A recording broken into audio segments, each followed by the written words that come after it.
All right, so Hank Green is a YouTuber I'm not fully familiar with. He has done. He has a channel called Vlog Brothers. There's educational YouTube channels he has called Crash Course and SciShow.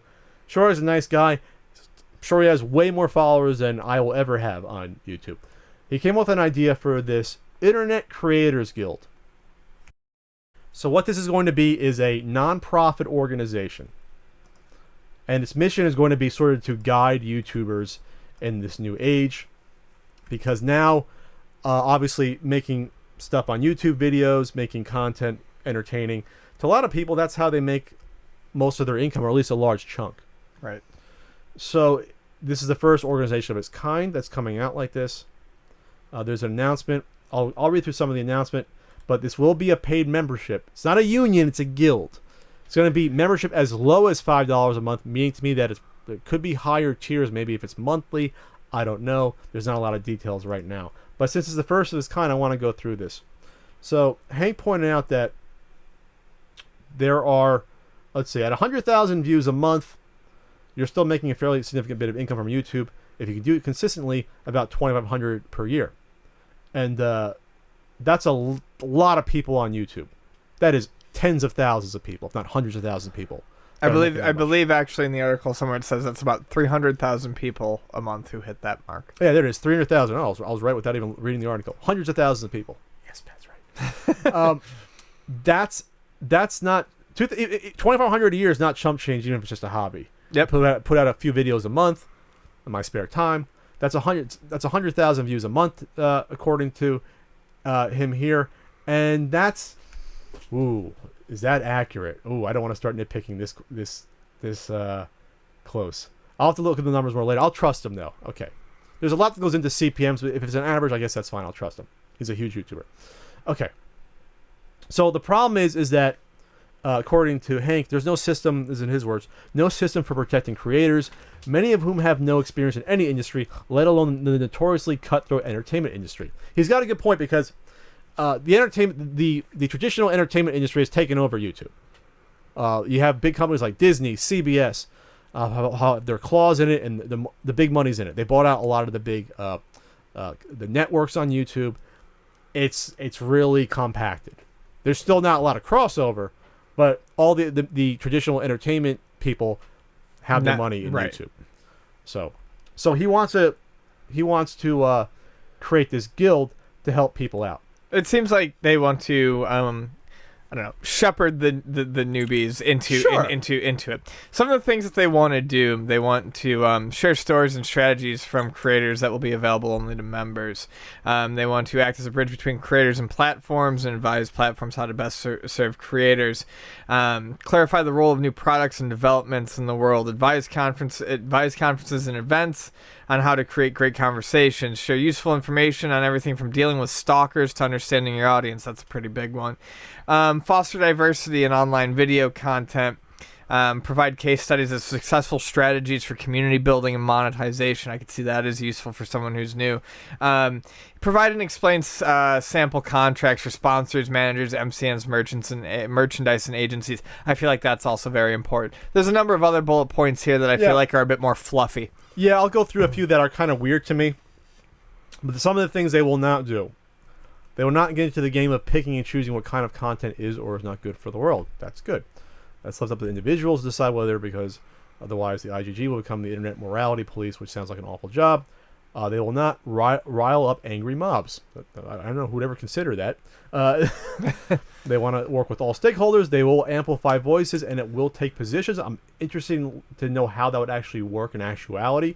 Sure. But it will always strive to understand the complexity of these issues, explain them to members, and work with other stakeholders to move forward. I'm not. That's one of the things. That's a little vague. It's very vague. Does that mean you will spotlight people producing content maybe with a social issue that you agree with or a political issue? I don't understand how do you amplify voices if you're trying to stay out of the content itself? It was that the will not do thing is not actually very clear cut. This is good. This is good that they will not do this because this is not their place. Tech support. Good. Yeah. Not sure what's wrong with Premiere.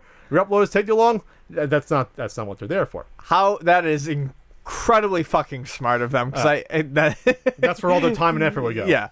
So yeah, my YouTube's been down. It's like, well, we're not YouTube. Yeah. So let's back up. They got like a $50,000 grant to start this from VidCon, because VidCon is it's actually the same weekend as Too Many Games.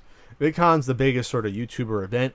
It's focused on mostly non-gaming stuff like the traditional like vlogging and things of that nature. Mm-hmm. Like whatever because gaming's so huge on YouTube, it's like everything but that, just about. They announced some of the executive and some of the board. I personally know one of the people on the board, Satchel Drakes. Satch Bags. He does some good content. He's on Normal Boots. One of these other people looks familiar. She was in Ant-Man at the end. Okay. I remember she was on the park bench talking to Falcon at the end. I still haven't seen that, man. Oh, did I spoil for you? Sorry. She's a big YouTuber. I don't know the rest of these people offhand. Oh, here we go. Satchel Drakes. Yes, I know him. He's in New York City. Let's see. Anna Akana. I believe she was in. Yeah, I believe she's a. Yeah, I think she was the one. Jonathan Katz, an entertainment lawyer. Ashley Mardell, a vlogger. Wenji, an Asian lifestyle influencer. Not sure what that is. Erin Wayne is the lead community manager at Twitch. Oh, that's interesting. Coming on board for that. Ashley Mardell is a vlogger. And Owen Rogers, comedian, filmmaker, animator, and entrepreneur. And they have an advisory board of 5 people, which I won't get into right now. And Hank Green's on the advisory board. Okay, a lot to digest here. I have a few questions. Let's just make this clear. A nonprofit doesn't mean people don't make money. A nonprofit just means that any money made in the venture goes back into the nonprofit. Right. It doesn't get dispersed out to stakeholders. People don't traditionally get bonuses, I don't think. The people on the board probably get compensated. Yes. The people working for this get compensated. They have to. It's a business still. So that's one thing. That's why they have to charge money. People are getting paid. The people helping out, putting together material. I'm guessing they probably have their own website, their own YouTube channel. They're going to be putting out the do's and don'ts of maybe agreements, MCM contracts that could be kind of fishy or could be tough. I've heard really awful stories of MCMs locking people down to 10-year fucking contracts, things of that nature. It doesn't happen as much, but this stuff has happened in the past. So there is a reason for something like this to exist. My question is, should it be in this form? That's the more overlying issue. The fact that you have to have a $50,000 grant to get this going, you have to have the membership to keep it floating. So $50,000 to get it off the ground, that's fine. You have to hire people, infrastructure, tech, people creating the writing, creating the media. That's fine. How many people do they need to keep this afloat to buy into the membership? That's a big question. That's my huge... I don't feel like this is necessarily a bad idea. Now, if you go through their 11 bullet points of what they aim to provide, I would say maybe 5 of those are things that I find that would be useful to someone new. There's one glaring one I'll get to, by the way, but go first. But I really just... That's the thing. How many people are going to look... This is so new. How many people are going to look at this and be like, yes, I trust this to help me enough that I'm going to put my money into it. And I feel like they're going to need a lot of people up front who are like, yes, I need to do this. Well, and are they doing something that isn't found elsewhere? That's the key. Because Google themselves they don't have all this stuff, but for example, number 9, provide case studies of successful strategies for community building and monetization. Google does have these little, like, helpful, they're available to creators, like, you know, like building up your fan base or your content brand and things to look out for, having consistent content. Our buddies, Kevin Lieber, Andre Meadows, they have appeared in some of these videos. Some of this information is out there. You just have to find it. You just have to go out and find it. Maybe it won't be as in-depth in this, but there are a lot of videos out there that even Google helps put out to sort of give you the ins and outs, at least. How do you build the brand? What does that even mean? How often should you put out content? What are the ins and outs of video length? Things of that nature. Some of this content, some of this advice is out there. It's definitely out there with other YouTubers spreading it to each other. Or people, if you have a good MCN, if you have a good MCM, there should be people on that MCM that will tell you some of these things. And right. will look out for you. You should have your big brothers and sisters who are going to kind of take you under their wing. That's the point of having a good MCN, is to say, you know, this is how you grow your YouTube channel. This is what you look out for. You should be putting out content consistently. Maybe once a week, every Monday you put out content. You know, your videos shouldn't be 3 hours long. No one will watch them. That'll kill your channel. Things of that nature. So that's the bullet point there. some of these, like you unify the voice of online creators to create change. I have no fucking clue what that means. Yeah, see, that's what I mean when I say fluffy. Like, that doesn't really mean anything. No. Sharing useful information, that's good. Again, that could be something you can find elsewhere. But if you have it all in one place, that's fine. I think the sample contracts and things like that, what to look for, what not to look for. What it kind of comes down to is, are you willing to pay the money per month for the convenience of having it all in one spot? However, the one glaring, and maybe they'll look into this more, the one thing that is not here that is the most essential, and it goes back to, we talked about in the last podcast, copyright. Yeah. That is obviously the one biggest pitfall and the one biggest issue on throughout all of YouTube is fair use, copyright, how to navigate the pitfalls, what to do if you get someone trying to say that you're using their content when you're really not, or you're using it unlawfully when it really is fair use. There's nothing here with that. Jesus, Brainiac. I mean, you're absolutely 100% on that. I mean, yeah, that is a huge oversight, and probably that should probably be YouTube 101. However, maybe if they included that, maybe they figured they couldn't help as much. Let's put it this way: you now have that FUPA fund, which the name is funny as hell. Yes. That fund, which in theory, an organization like this would have, you'd think would have something like that or want to work towards something like that. Mm-hmm. Maybe, but would you want? Let's put it this way: would you want a nonprofit, even if it's a nonprofit, would you want them having control of funds like that? I would still trust a third party to have control of funds to help all of YouTubers. I think so. Because for something like an Internet Creators Guild where it's a membership, maybe then if you're a member, then we'll look out for you. But if you're not a member, we're not. We won't protect you. So maybe they want to stay out of that. Maybe it's smarter to stay out of that's that. actually. I'm just thinking out loud right now. No, I know. We're just spitballing. I mean, that's. Yeah, because you don't want to be those people who take funds from someone who's going to help anyone who runs into this problem, provided that they can provide the case, and then say members only.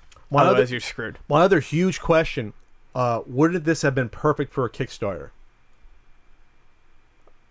Sure, but if they got the money from someone who's already willing to put it up, then it doesn't matter. Absolutely. But if they're saying we're starting with 50,000 and we're going to start with at the very bottom $5 a month, which could mean it could be more, maybe they need more funding to get it really off the ground. The way they explained it was $5 basically to start, but as any guild, they said as any guild operates, the dues can rise over the years depending on what they feel they are providing. I would be more comfortable because what if this disappears after a year or two with no membership?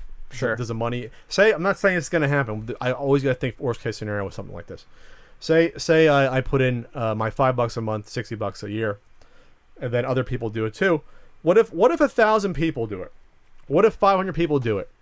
And something like this is going to be, you're probably going to be really hard pressed to find people that are going to give in this much money to us to start. What if all these people do this and it's gone after a year? That's why they really have to be transparent about what they need for an operation budget. Mm-hmm. Like they really have to be upfront with that. And I think that Indiegogo or Kickstarter, Indiegogo, you can do nonprofits at Indiegogo. We've used it for the Indies Marathon. Done it. I think that would have been a better start, at least to me personally. It would have been like, okay, this maybe raise the budget and then be like, okay, this is what we can provide with the budget we have. And then the stretch goals would make perfect sense. Sure. Because what they're basically saying here is stretch goals. They're basically saying we're going to do more stuff, then charge you more potentially. Yes. When we do more stuff. That's exactly what an Indiegogo's for, or Kickstarter.